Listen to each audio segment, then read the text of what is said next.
अगर मैं आपसे पूछूं कि आप छत्रपति शिवाजी महाराज के बारे में क्या जानते हो, तो आप इसके जवाब में बहुत सी चीजें बता दोगे। जैसे कि महाराज ही तो थे जिन्होंने महान मराठा साम्राज्य की नींव रखी, स्वराज्य की स्थापना करी और अपनी कुशल गुरिल्ला युद्ध नीतियों से दुश्मनों के छक्के छुड़ा के रख दिए। लेकिन जब भी हम महाराज की बातें करते हैं तब उसमें एक इम्पोर्टेंट चीज तो रही जाती है, और वो ये है कि छत्रपति शिवाजी महाराज ने 17वीं सदी में ही एक बेहद शक्तिशाली नेवल फोर्स का निर्माण कर दिया था, जिसने भारत को ब्रिटिशर्स और दूसरे यूरोपियन लुटेरों से 200 सालों तक बचाए रखा। इसीलिए छत्रपति शिवाजी महाराज को इंडियन नेवी का जनक माना जाता है। यही वजह है कि अभी रिसेंटली ही इंडियन नेवी के फ्लैग को बदलकर महाराज को ट्रिब्यूट भी दिया गया है। तो चलिए फिर जानते हैं कि क्यों और कैसे छत्रपति शिवाजी राजे ने खड़ी करी एक अत्यंत शक्तिशाली नौसेना, वो भी 17वीं सदी में। पर उससे पहले भारत के ऐसे ही सच्चे और गौरवशाली इतिहास को जानने के लिए आपके अपने चैनल बी हिस्टोरिक को सब्सक्राइब कर लीजिए।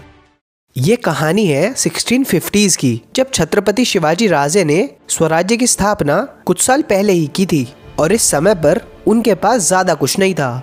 लेकिन धीरे धीरे महाराज ने दक्षिण में अपने पैर जमाने शुरू कर दिए। फिर दक्षिण में अपने पैर जमाने के बाद महाराज ने कोंकण रीजन की तरफ अपना ध्यान दिया। इन कोस्टल लाइंस पर इस समय 4 प्रमुख विदेशी ताकतों का कब्जा था: पुर्तगीज, डच, सिद्दीज और ब्रिटिशर्स। एक गौर करने वाली बात यह थी कि मुगल साम्राज्य, जिसका उस समय भारत के एक बहुत बड़े हिस्से पर कब्जा था, उसने समुद्री सीमाओं को उतना महत्व नहीं दिया और न ही अपनी खुद की कोई खास नेवी तैयार करी। और ये सिर्फ मुगलों की बात नहीं है, अगर कुछ राजाओं को छोड़ दे तो भारत के बड़े बड़े साम्राज्यों के पास नौसेना थी ही नहीं, या फिर ये कह सकते हैं कि वे समुद्र के महत्व को उतना समझ नहीं पाए थे। वहीं दूसरी तरफ यूरोपियंस समुद्र के रास्ते से आकर मोटा मुनाफा कमा रहे थे और भारत में अपने पैर पसारने की कोशिश कर रहे थे। लेकिन दूसरे भारतीय राजाओं से अलग शिवराय समुद्री ताकत को पहचानते थे और ये बात भी वह भली भांति समझ रहे थे कि मराठा एम्पायर को मजबूत करने के लिए समुद्र पर अपना नियंत्रण होना बहुत जरूरी है। ये थे कुछ प्रमुख कारण जिनकी वजह से शिवराय हर हाल में एक स्ट्रॉन्ग नेवी खड़ी करना चाहते थे। पहला कारण तो ये है कि इस समय पर शिवराय ने दक्षिण के जिस हिस्से पर अपना अधिकार किया हुआ था वह उतना प्रोडक्टिव नहीं था। वहीं दूसरी तरफ कोस्टल एरियाज बहुत ज्यादा प्रोडक्टिव होते हैं और ऐसे ही किसी प्रोडक्टिव एरिया की शिवराय को अपनी सेना के लिए जरूरत थी। दूसरा कारण है लोकेशन। कोंकण की coastal line important trade routes को जोड़ती थी, जिसका मतलब यहाँ पर कब्जा तो खूब सारी कमाई, और नए नए खड़े हो रहे मराठा एम्पायर के लिए ऐसा रेवेन्यू सोर्स बहुत जरूरी था। तीसरा और बेहद महत्वपूर्ण कारण था सिक्योरिटी। शिवराय दूरदृष्टि से ये देख पा रहे थे कि आगे चलकर जब वे सीमा विस्तार करेंगे और उस समय अगर उनके दुश्मन ने उनकी सीमाओं को चारों तरफ से घेर कर राशन पानी रोक दिया, तब समुद्र पर कंट्रोल होने के कारण वह कहीं और से इन महत्वपूर्ण चीजों की पूर्ति कर पाएंगे। साथ ही राजे अंग्रेजों की भारत को गुलाम बनाने की नीयत को तभी भांप चुके थे जब वह सिर्फ ट्रेडर्स के रूप में भारत आना शुरू हुए थे।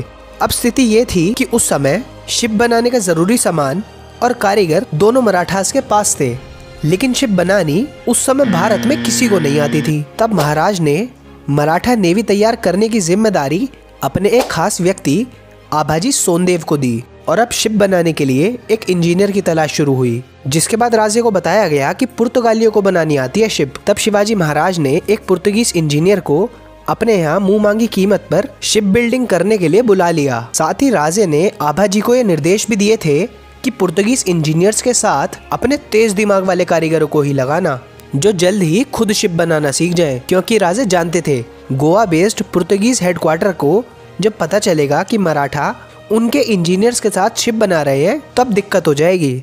और राजे की ये बात 100% सच भी साबित हुई। 2 महीने बाद ही वह पुर्तगीज इंजीनियर काम छोड़कर चला गया। पर पहले से ही तैयारी करने की वजह से अब मराठे स्वयं शिप बनानी सीख चुके थे और तब फिर मराठों ने टोटली अपने दम पर नेवल शिप्स बनाने का काम जोरों शोरों से शुरू कर दिया। बात गौर करने वाली ये भी है कि शिवराय ने टोटली यूरोपियन शिप्स की नकल नहीं करी। उन्होंने अपनी शिप्स का डिजाइन थोड़ा डिफरेंट रखा। साथ ही यूरोपियन शिप्स की बनावट दूर दूर तक सफर करने के हिसाब की थी, लेकिन महाराज जानते थे कि उनकी शिप्स को कोस्ट के पास ही रहना है। इसीलिए उन्होंने अपने शिप्स के बॉटम छोटे और फ्लैट रखे, जिससे इन शिप्स की स्पीड अंग्रेजों की शिप्स से काफी तेज हो गई। और इस तरह महाराज ने पुर्तगीज, ब्रिटिशर्स, सिद्दीज और डच के समक्ष अपनी एक पावरफुल नेवी खड़ी कर दी। अब इतनी विशाल जल सेना को बनाने के बाद राजे ने कोंकण से यूरोपियंस को भगाकर धीरे धीरे उस क्षेत्र को आजाद करा लिया। और अपनी पोजीशन को क्षेत्र में स्ट्रॉन्ग करने के लिए उन्होंने वहां पर कई किले बनवाए, जिनमें प्रमुख थे स्वर्ण दुर्ग, विजय दुर्ग, पद्म दुर्ग और आर्किटेक्चर की उम्दा मिसाल सिंधु दुर्ग। छत्रपति शिवाजी महाराज ने बुद्धिमत्ता से ब्रिटिशर्स, डच और पुर्तगीज को उन्हीं के खेल में पटकी दे दी और 1679 आते आते गोवा, वसई और बॉम्बे को छोड़कर मराठों का हर मेजर कोस्टल सिटी पर अधिकार हो गया। 15 साल के अंदर मराठा नेवी में 400 से ज्यादा नेवल शिप्स हो चुके थे, जिनमें कई पॉपुलर बैटल शिप्स भी शामिल थे। छत्रपति शिवाजी महाराज की मृत्यु के बाद छत्रपति संभाजी राजे का भी जल्द ही निधन हो गया, जिसके बाद फिर कान्होजी आंग्रे मराठा नेवी के एडमिरल बने और उन्होंने फिर मराठा नेवी को एक नए मुकाम तक पहुंचाया।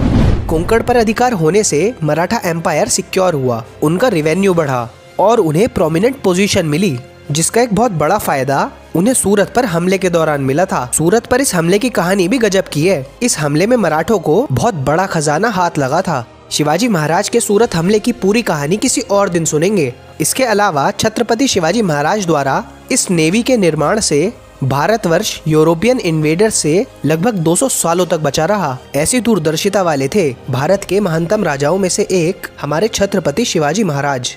मराठास की इस नेवल स्ट्रेंथ के बारे में हर भारतीय को जरूर जानना चाहिए। तो मेरी आपसे रिक्वेस्ट है कि आप इस वीडियो को ज्यादा से ज्यादा शेयर कीजिए। तो चलिए फिर मैं जल्द लौटूंगा भारत माँ के ऐसे ही किसी महान सपूत की कहानी के साथ। तब तक के लिए जय हिंद, जय भारत।